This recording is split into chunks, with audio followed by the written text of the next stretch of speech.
So hello everyone, very good evening और सभी को नमस्कार। बहुत बहुत स्वागत है आपका मेरे चैनल जुडिशियल एस्पिरेंट में। तो आशा करता हूं कि आप लोगों की स्टडीज़ बेटर चल रही होगी इस बढ़ती हुई ठंड में। अब ठंड जो है धीरे धीरे इंक्रीज़ हो रही है डे बाय डे, तो अपना ख्याल रखिए और पढ़ाई अपनी कंटिन्यू रखिए, ठीक है।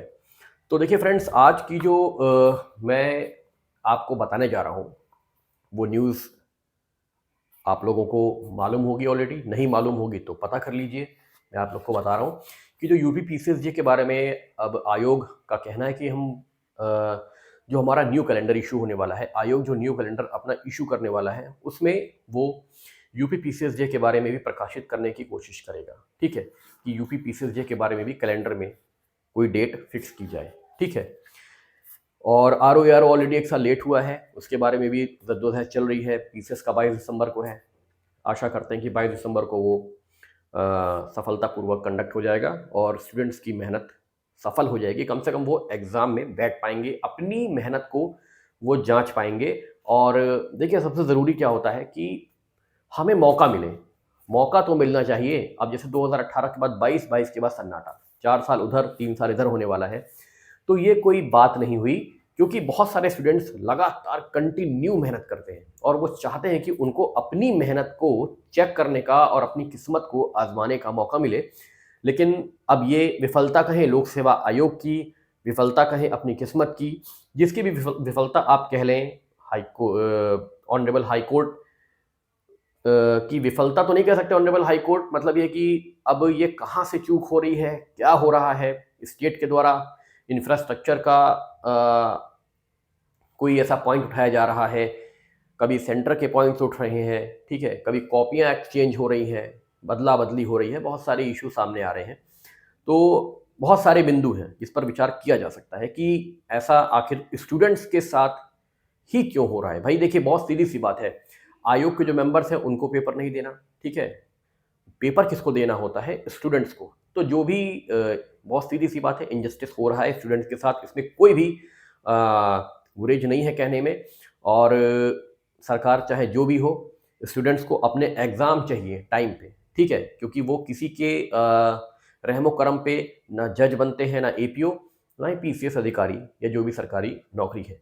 वो अपने दम पे बनते हैं, अपनी मेहनत पे बनते हैं और उसके लिए वो प्रयास करते हैं। उनके घर वाले उनको कैसे पढ़ाते लिखाते हैं, तैयारी करने वाले के ऊपर क्या बीतती है, जिनकी एज हो रही है, एज फैक्टर है, जो तैयारी कर रहे हैं। हम अपनी बात करते हैं, यूपी पीसीएसजे या अन्य स्टेट के पीसीएसजे या एपीओ की तैयारी जो कर रहे हैं, और उनकी age day by day increase हो रही है। बहुत से लोग शादी नहीं कर रहे हैं कि हम पहले सेलेक्ट हो जाएं उसके बाद करेंगे, ओवर एज हो रहे हैं, घर वालों का प्रेशर। बहुत सारी फीमेल्स हैं जिनका कॉल आया है, मैसेज आया है कि सर घर वाले बहुत प्रेशर बना रहे हैं, लेकिन हम अभी उनको 1 साल के लिए बोल रहे हैं कि मौका दें। तो ये सब कंडीशन क्यों अराइज हो रही है? केवल इसलिए अराइज हो रही है कि एग्जाम टाइम पे नहीं हो रहा है। भाई सीधी सी बात है, हमें 4 अटेम्प्ट मिलते हैं यूपी पीसीएसजे में, ठीक है। एज की रिलैक्सेशन छोड़ के बात कर रहा हूँ, 4 अटेम्प्ट मिलते हैं। अगर हमें हर साल या हर दूसरे साल भी मौका मिल जाए तो व्यक्ति अपनी काबिलियत को देख सकता है, परख सकता है। और अगर मान लीजिए उसका सिलेक्शन हो जाए तो वेरी गुड, नहीं होता है तो वो अपना दूसरा रास्ता देखे, ठीक है। मतलब ये कि वो ना तो अपने आप को चेक कर पा रहा है, ना वो सेटिस्फाई हो पा रहा है कि मैं बनने लायक था या नहीं था, कुछ हो ही नहीं रहा है। केवल हम ऐसे ही कुंडली मार के बैठे हुए हैं और रोज अपनी किताब को खोल लेते हैं, पढ़ लेते हैं, फिर बंद कर देते हैं। ये रवैया ठीक नहीं है। कृपया करके जो भी सरकार के अधिकारी हैं, इस वीडियो को देख रहे हैं, जो भी उच्च अधिकारी हैं, कृपया आप लोगों से साविनय हाथ जोड़कर निवेदन करता हूं कि इस पर कुछ जल्दी ही फैसला करिए और हम लोगों की वैकेंसी लेके आइए, जिससे कि हम लोग अपनी मेहनत को जांच सकें, ठीक है। जैसे कि मैंने आपको पहले बताया था कि यूपी पीसीएसजे डिले होगा, यूपी एपीओ का प्री आप पहले देंगे, यूपी पीसीएसजे का प्री आप बाद में देंगे। बिल्कुल कंडीशन वही दिखती हुई दिखाई दे रही है।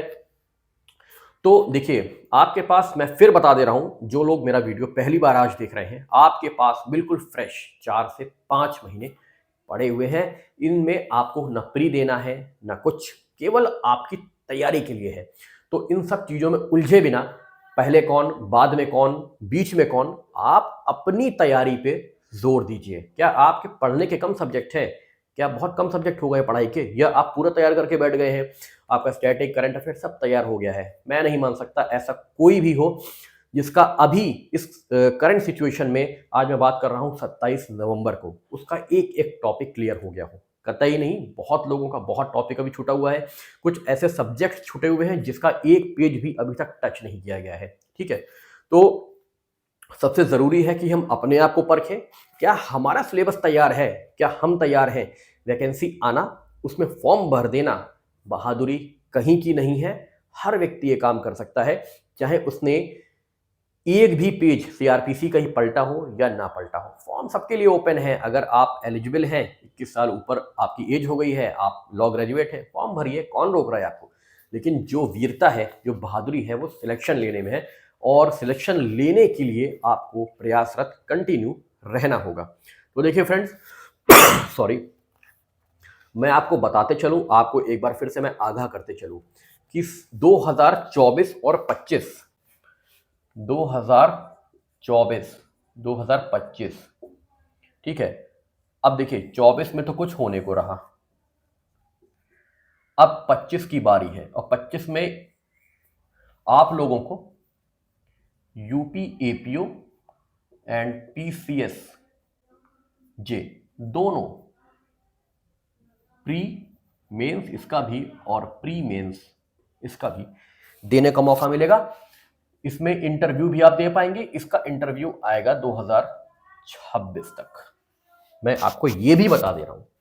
ठीक है, तो आप अपनी तैयारियों को बिल्कुल दमदार तरीके से रखिए। रोज अपना टारगेट बनाइए, टारगेट रोज बनेगा। और रोज टारगेट मतलब ऐसा नहीं कि रोज नए नए टारगेट। मैंने आपको बता दिया है ऑलरेडी, आप लोग 100 क्वेश्चन का target, static, law, 20 question current affair वगैरह वगैरह, जो मैंने आपको बताया है अपनी वीडियोस में, कृपया जाके देखिएगा अगर आपने नहीं देखा है। उसको टारगेट डेली कंप्लीट करना है आपको। मेंस प्री दोनों का टारगेट कंप्लीट करके ही आप अपने बेड पे जाइए सोने के लिए। इसको अगर आप करते हैं कंटिन्यू, देखिए सफलता, जिन विद्यार्थियों को सफलता मिलती है, जो फाइनली सिलेक्टेड होते हैं, वो कुछ डिफरेंट तो करते ही हैं। अब डिफरेंट मतलब ये नहीं है कि वो कुछ ऐसा खा पी लेते हैं कि उनका एग्जाम निकल जाता है। मतलब ये है कि वो एक रेगुलरिटी रखते हैं। जो भी सफल हुए होंगे उनका एक मूल मंत्र होगा कि वो कंसिस्टेंसी रख के चलते हैं। मतलब जो वो कर रहे हैं रोज, वो करते रहेंगे साल भर। जैसे कि मैंने बताया, 100 क्वेश्चन लॉ के डेली लगाइए, डेली लगाइए। अगर आप इस क्वेश्चन को डेली लगाते हैं 4 महीने 5 महीने, अब आपके पास 5 महीने, 4 से 5 महीने बचा है, अगर आप डेली लगाते हैं, देखिए आपका सिलेबस कैसे निपटेगा। स्टैटिक का डेली आप 100 क्वेश्चन लगा रहे हैं, आप देखिए, फिर इसको बैक जाइए, जैसे कंप्लीट होता है फिर बैक जाइए, फिर लगाना शुरू करिए। ये प्रोसेस तब तक चले जब तक हमारा प्री कंप्लीट ना हो जाए।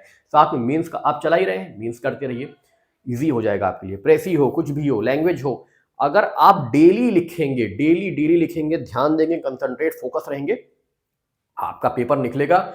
जरूरी नहीं कि बहुत बड़ी बड़ी संस्थाओं से जुड़ा जाए, आपकी इच्छा है, आपके पास अगर इकोनॉमिकली आप बहुत मजबूत हैं और करना चाहते हैं, देखिए कोचिंग करना बुरी बात नहीं है, कोचिंग करना कोई बुरी बात नहीं, वहां कोई आप बुरी एक्टिविटी नहीं सीख रहे हैं, अपनी नॉलेज गेन कर रहे हैं।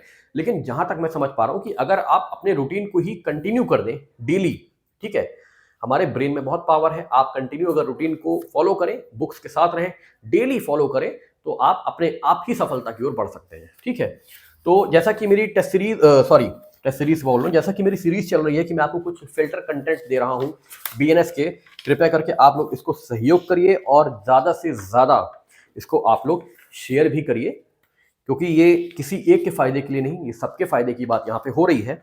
ठीक है, तो कल तक मैंने आपके साथ जो मैटर को आगे बढ़ाया था, वो बढ़ाया था सेक्शन 296 तक,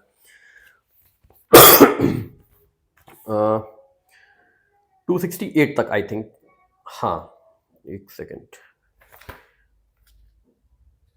अब मैं आज बढ़ा रहा हूं 298 से। ठीक है, अब इसमें देखिए क्या क्या आप लोगों को एक बार जरूरी, सबसे पहले आप लोगों को क्या क्या पढ़ना होगा, याद करना होगा। ठीक है, सेक्शन में यहां लिख दे रहा हूं,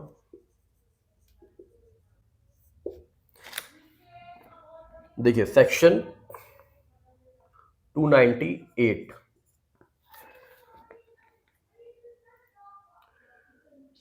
इसको 8 अच्छे से बना लीजिए। सेक्शन 298, सेक्शन 299, 302, 303, 304, 304, 305, 306 सब रिलेवेंट है, आता ही एग्जाम में। 307, ठीक है। नेक्स्ट 308, इसमें क्या बताना, 309, 310, नेक्स्ट है 3313,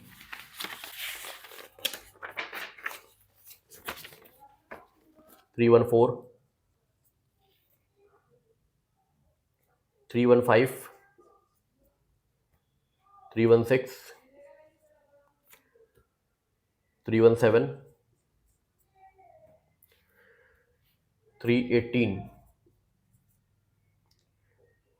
319,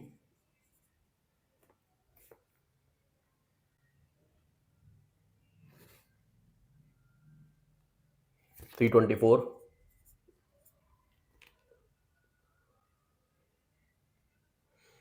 326,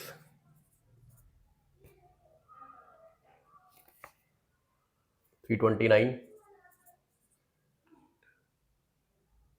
330,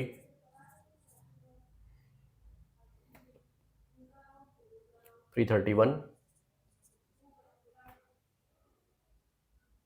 334,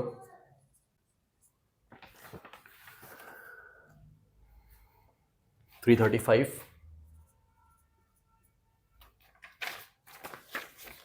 very important, 336,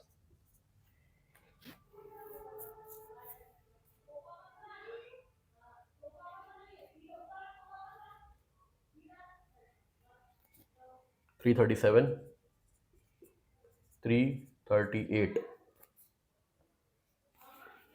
345,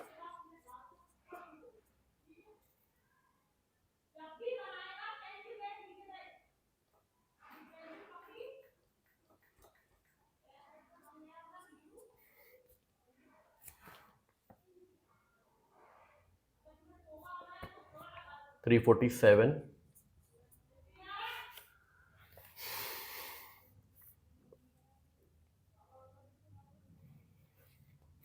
351,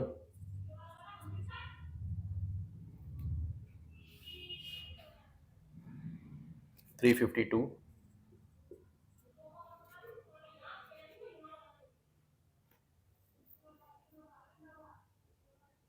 355, 356, very important,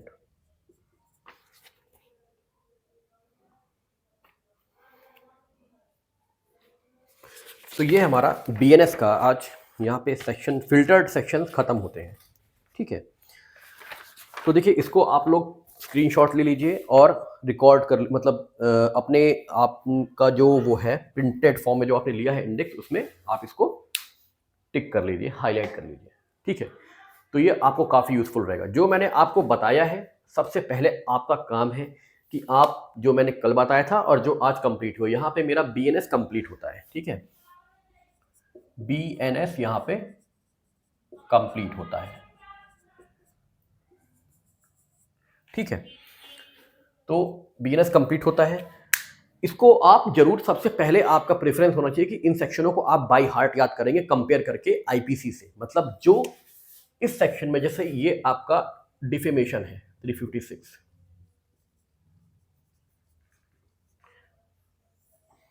ठीक है, वहां पे दिया है 499 में, ठीक है।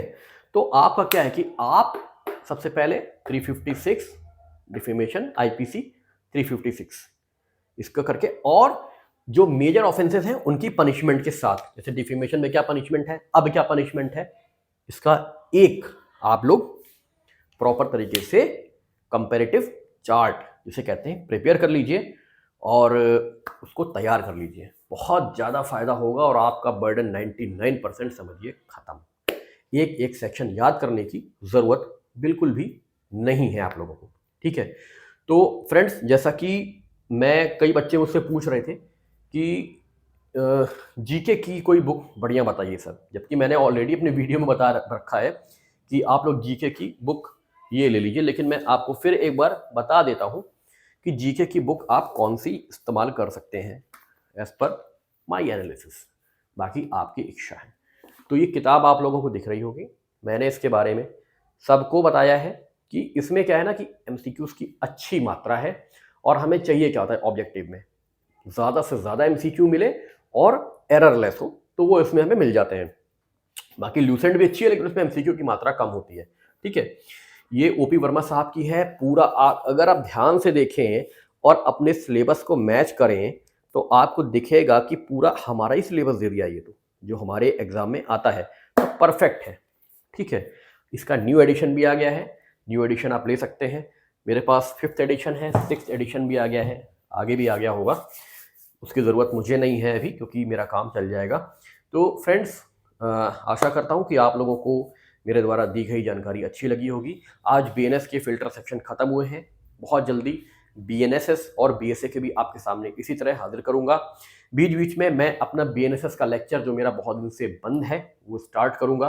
एक कॉमन लेक्चर होगा, ठीक है, वो कोई पेड लेक्चर नहीं है, ठीक है, वो आप लोगों की सहूलियत के लिए है। मैं स्टार्ट करूंगा जब भी मुझे मौका मिलता है, बहुत जल्दी, क्योंकि अब मैं उसको लेके आ रहा हूँ बीएनएसएस के लेक्चर सीरीज को। ठीक है, रिलेवेंट चीजें आप लोगों के साथ में डिस्कस करने की कोशिश करूंगा। आप लोगों भी अपना कमेंट में कमेंट करिए कि क्या मैं लेक्चर सीरीज को, बीएनएसएस की लेक्चर सीरीज आप लोगों के साथ लेकर आऊं। ज्यादा से ज्यादा कमेंट करिए, मेहनत लगा के, मेहनत करके पढ़ेंगे और पढ़ाएंगे जिससे कि सबका भला हो सके। ठीक है, लास्टली मैं अपना नंबर यहाँ पे लिख देता हूँ, बहुत लोग नंबर में ही कंफ्यूज रहते हैं, जस्ट अ सेकेंड। और मेरा नंबर है, मैं लिख देता हूँ यहाँ पे 7505757170, और आप मुझे इस पे व्हाट्सएप कर सकते हैं कांटेक्ट के लिए। मेरे द्वारा जो इस समय करंट में रन हो रही है वो है यूपी एपीओ प्री और मेंस की test series, UK APO pre और मेंस की टेस्ट सीरीज। आप जुड़ना चाहते हैं तो मुझे इस व्हाट्सएप नंबर पे कांटेक्ट करके क्वेरी ले सकते हैं और जुड़ सकते हैं, टेस्ट सीरीज का लाभ उठा सकते हैं। फीस स्ट्रक्चर क्या रहेगा, कितने पेपर्स रहेंगे, आपको व्हाट्सएप पर सब कुछ बता दिया जाएगा। तब तक के लिए सबको नमस्कार और बहुत बहुत धन्यवाद। अगर आपको मेरा एडवाइस, मेरी सजेशन पसंद आई हो, मेरी बातें अच्छी लगी हो, तो कृपया चैनल को लाइक, सब्सक्राइब और शेयर अवश्य करिएगा। इससे मुझे बहुत मोटिवेशन मिलता है। सबको नमस्कार।